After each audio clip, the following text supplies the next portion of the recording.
बिस्मिल्लाहिर्रहमानिर्रहीम, अस्सलाम वालेकुम। मैं हूं सलमान हैदर। दुआ है परवरदिगार से कि उसने आपको और आपके अहले खाना को अपनी हिफ्ज़ो मान में रखा हुआ। और टॉप 3 खबरों में तो सबसे पहले इस्लामाबाद के 3 हल्के बचा लिए, कामयाब हो गए जी।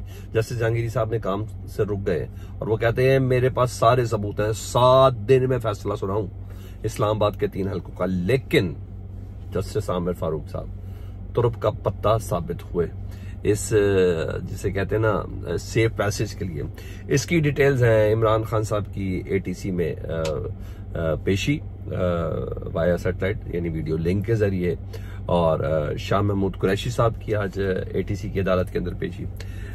दूसरी कुछ अहम खबरें मेरे पास इस वक्त है कि जो पाकिस्तान तहरीक इंसाफ के ऊपर बहसियत सियासी जमात पाबंदी लगाने के हवाले से जो सीरियस गौर हो रहा है, जो टुमकी री छोड़ी है ना, जी हाँ, जिन लोगों ने वो है। इसका मतलब ये है कि जो फॉरवर्ड ब्लॉक वाला मामला था ना वो बढ़ गया।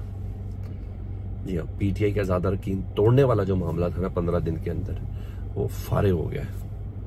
अब प्लान भी वो यही है कि तंग आमद बजंग आमद, वहाँ ये चीज़ें चल रही हैं। डिटेल आपके सामने तो, लेकिन सनम जावेद से पहले सबसे शुरू कर लेते हैं। सनम जावेद साहब का जी इस्लामाबाद पुलिस ने उनको कल शाम में गिरफ्तार किया। अब पता तो था नहीं उनको गिरफ्तार किया क्यों है और किस केस में गिरफ्तार करना है। मकसद सिर्फ ये है कि उनको काबू में करके रखना है, क्योंकि अगर वो इस्लामाबाद के हदूद से कल की रिहाई के बाद बाहर निकल जाती तो अपनी बहन की तरह और अपने बहनोई की तरह वो भी काबू से बाहर हो जाती, नहीं आती सामने, नहीं पकड़ में आती। तो मुकदमा बाद में देख लेंगे, इसलिए उन्होंने उठा लिया। जब मुकदमा देखा तो पूरी रात इंतजामिया साथ जोड़कर बैठी रही, भाई करना क्या है। इस्लामाबाद पुलिस ने गिरफ्तार किया तो क्यों किया है, किसी के पास कोई बात ही नहीं थी। क्योंकि अगर इस्लामाबाद पुलिस कोई गिरफ्तारी डाले या कोई पर्चा एक नया बनाए तो मामला तो अड़ जाएगा। गिरफ्तारी पहले की है, पर्चा आपने बाद में डाला। और इस्लामाबाद में तो आपको पता है, मैंने कहा वैसे तोपों का रुख करके बैठे में जज हजरात इस्लामाबाद हाई कोर्ट के। तो भाई पूरी रात डिसाइड ये हो कि भाई बलोचिस्तान के अंदर कोई मुकदमा, तो शायद आज भी मुकदमा मैनुअल तौर पे बन रहे होते हैं ना, तो उन्होंने कहा जी बलोचिस्तान के अंदर एक मुकदमा डाल देते हैं। जो जनाब मुकदमा डाला, तारीख भी जारी बात है पुरानी डाली थी, तो जज कहते भाई ये नई तारीख कैसे। तो 2023 का एक मुकदमा है, 15 दहशतगर्दी की दफातें। सनम जावेद साहब ने शायद जिंदगी में कभी बलोचिस्तान नहीं देखा, लेकिन बलोचिस्तान में 15 दहशतगर्दी की दफात के तहत उनके ऊपर एक मुकदमा दर्ज किया गया। और कोयटा बिजली रोड पर के पुलिस स्टेशन पर यह मुकदमा है। एटीसी की 15 दफात है।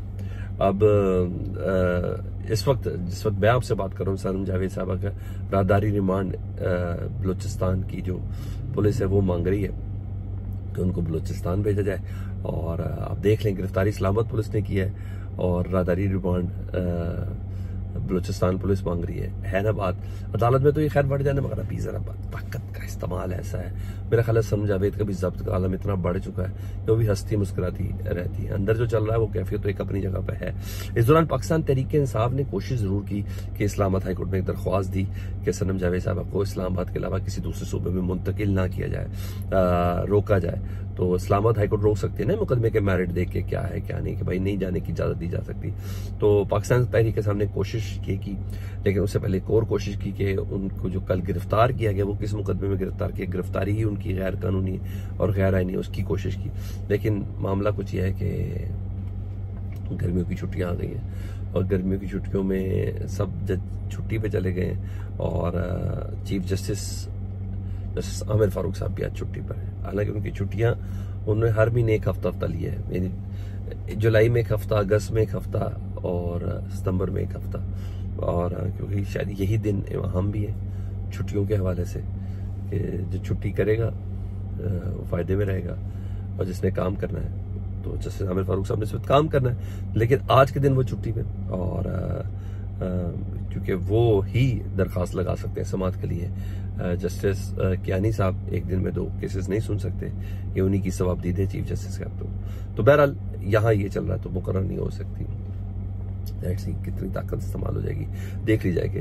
हाँ, इस वक्त कुछ लोग कंपेन कर रहे हैं पाकिस्तान तहरीक इंसाफ के वाले से। मैं हसन अयूब साहब, नसरुल्लाह मलिक साहब ये जहनसाजी करते हैं ना, खबर पुट होती है, ये सब होती है, बताया जाता है। ये बड़े, मैं कह रहा हूँ खबरें पोटी इनके जरिए होती हैं, जहनसाजी की जाती है। तो मैं कह रहा हूँ टीजर लगा रहे हैं, ये कह रहे हैं कि इस्लामाबाद में बाकायदा तौर पर पाकिस्तान तहरीक इंसाफ पर बहसियत जमात पाबंदी लगाने पर गौर किया जा रहा है। भाई किन चीजों पर पाबंदी लगानी है? अभी बहसियत जमात सुप्रीम कोर्ट ने कबूल किया है, ठीक है जी। और अभी उनका बाकायदा गौर किया जा रहा है जी, जिसमें IMF को PDM 1 के दौर में IMF को खत लिखा गया था पीटीआई की तरफ से, वो खत गद्दारी के जुमरे में आता है। और इस दौरान 9 मई के वाकयात के ऊपर भी पाबंदी, यानी ये पूरे मुहरकात, पूरा एक केस डेवलप किया जाएगा पाकिस्तान तहरीक इंसाफ के खिलाफ।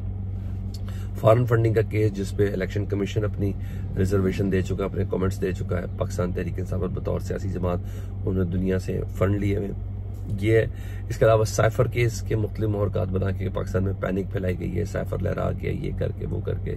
इसलिए ये जो पाकिस्तान तहरीक इंसाफ ऐसी सियासी जमात है जो मुल्क के लिए सूट नहीं करती, तो ये इंतहाई स्टेप उठाया जा सकता है। मैंने आपको 2 रेफरेंस दे दिए, हसन अयूब और नसरुल्लाह मलिक साहब की शक्ल में। लेकिन इससे एक बात समझ में आ गई कि पाकिस्तान तहरीक इंसाफ में बकौल फैसल वाडा फॉरवर्ड ब्लॉक बनने लगा है। सुप्रीम कोर्ट के इस फैसले का पाकिस्तान तहरीक इंसाफ को नुकसान होने लगा है। ये फॉरवर्ड ब्लॉक और नुकसान के दोनों बढ़ गए हैं, ये नहीं बना पा रहे हैं। इसकी बिना पर ये इंतहाई कदम उठाने का सोचा जा रहा है, बात की जा रही है। और जो आज़ाद अरकान की इन्होंने मंडी लगानी थी, वो मंडी नहीं लग गई। उस मंडी में व्यापारी तो हैं, लेकिन जिन्होंने बिकना है वो लोग उधर मौजूद नहीं है। और वरना अगर ये कर भी ले तो सुप्रीम कोर्ट तो है, तो टेंशन कोई नहीं है, वो परेशानी वाली बात नहीं है। कहाँ जाएंगे ये लोग पाबंदी लगा के। लेकिन बहरहाल मकसद इस वक्त ये है कि ज़्यादा रिटेन रखना है इस सूरत हाल को, ताकि कोई फ्रेश एयर आवाम को ना मिल सके, ताकि पाकिस्तान के हवाले से कोई ऐसी खबर ना मिल सके। अच्छा जी, दूसरा, जस्टिस जहांगीरी साहब जो इलेक्शन ट्रिब्यूनल्स का इस्लामाबाद के इलेक्शन ट्रिब्यूनल के सरबराह हैं और 3 हल्के के देख रहे हैं इस्लामाबाद के, जो मुबैना तौर पर नून लीग जीती हुई है। पाकिस्तान तहरीक इंसाफ इसको फॉर्म 45 के हवाले से वो कर रही है। तो आज तमाम कॉपियां जमा हो गई, तो उन्होंने जस्टिस जहांगीरी को इलेक्शन ट्रिब्यूनल ने, उन्होंने एज ए ट्रिब्यूनल चलाते हुए अपने आप को काम से रोक दिया और इस्लामाबाद के 3 हल्कों को बचा लिया गया। सर ये अब कामयाब हो गए हैं, इस्लामाबाद के 3 हल्कों को बचा लिया गया और ये उसमें कामयाब हो गए। क्योंकि आपको पता है चीफ जस्टिस आमिर फारूक साहब इस्लामाबाद हाई कोर्ट के चीफ जस्टिस, उन्होंने काम से रोक दिया था। तो आज जस्टिस जहांगीरी साहब कहते हैं कि इस्लामाबाद हाई कोर्ट का ऑर्डर आ गया, अब कार्रवाई अगले हफ्ते तक मुलतवी कर देते हैं, क्योंकि अभी वो स्टे है, तो स्टे के बाद बात करेंगे। हाँ, मैं 1 हफ्ते में इन 3 हल्कों का फैसला दे सकता हूं, यानी मेरी तो तैयारी बिल्कुल मुकम्मल थी। वकला को उन्होंने खुद बोला है कि आप सबके पास तमाम कागजात फॉर्म 45 आ चुके हैं, मैं 1 हफ्ते के अंदर इसका फैसला दे सकता हूँ। लेकिन मेरे हाथ बंधे हुए इस्लामाबाद हाई कोर्ट के चीफ जस्टिस ने इसके ऊपर स्टे दे दिया है, तो अगले हफ्ते तक ये स्टे आप उतारने की कोशिश करें। अब जाएं इस्लामाबाद चीफ जस्टिस के पास कि उन्हें कहें स्टे उतारे, मैं काम करने और फैसला देने के लिए बिल्कुल तैयार बैठा हूँ। तो फिलहाल एक शॉर्ट कामयाबी मुस्लिम लीग नून को इधर जरूर मिल लीजिए।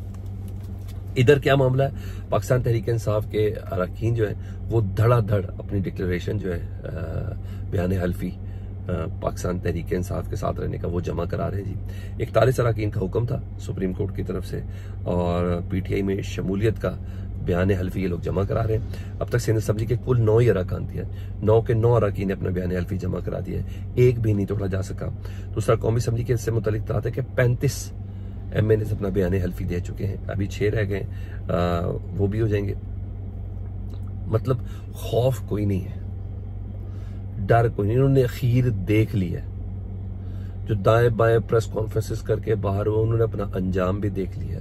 उन्होंने हरारत दे दी है बल्कि उन लोगों को कि देखो अली जैदी किधर है, देखो फवाद चौधरी किधर है, देखो ये वो तमाम अफराद, ये सब अब किधर है, राजा रियाज अब किधर है, ये सब इमरान इस्माइल किधर है। तो इन तमाम को जैसे कहते कान हो गए, सर एक बंदा भी नहीं हिला।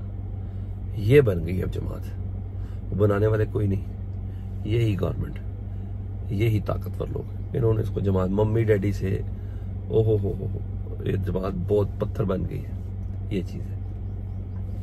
यहाँ एक और खबर, शाह महमूद कुरैशी साहब, आपको पता है उनके ऊपर 9 मई के मुकदमात हैं, तो उनको अडियाला से लाहौर मुंतकिल किया गया और कोल्ड लखपत मुंतकिल किया। कोल्ड लखपत जेल के अंदर ये समाअत हो रही है, तो वहाँ लाया गया। आज मेरा ख्याल है कि उनके ऊपर फर्द जुर्म आयद हो जाएगी, क्योंकि इमरान खान साहब के ऊपर भी अब गिरफ्तारी डल गई, तो इनको 7 इस मुकदमे के अंदर रखना है।